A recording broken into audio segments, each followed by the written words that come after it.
मराठा क्रांती मोर्चाच्या वतीने महाराष्ट्रामध्ये 57 शांततेचे मोर्चे काढण्यात आले, परंतु त्यानंतरही सरकारने दखल न घेतल्यामुळे पुन्हा आता मराठा क्रांती मोर्चाच्या वतीने ठोक मोर्चाचे आयोजन करण्यात आले आहे।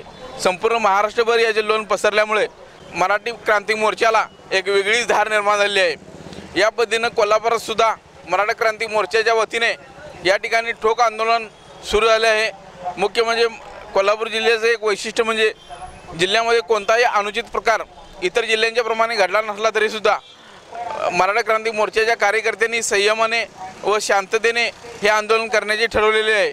आज आपण पाहतो या ठिकाणी मराठा क्रांती मोर्चाच्या कार्यकर्त्यांनी दसरा चौकामध्ये व्यासपीठ बांधून त्या ठिकाणी विविध पक्षाचे आणि विविध संघटनांचे कार्यकर्ते या ठिकाणी एकवटलेले आपल्याला आढळून येतात। यामध्ये प्रामुख्याने आमदार चंद्रदीप नरके यांनी या ठिकाणी भेट देऊन मराठा क्रांती मोर्चाला पाठिंबा दर्शवला। त्याचप्रमाणे शहराच्या महापौर शोभा बोंद्रे यांनी या ठिकाणी भेट देऊन मराठा क्रांती मोर्चाला आपला पाठिंबा दर्शवला आहे।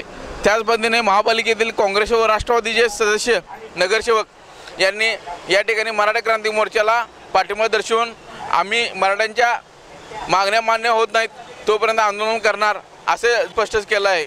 कॅमेरामॅन रोहित सूर्यवंशीसह संदीप बिडकर, लाईव्ह मराठी, कोल्हापूर।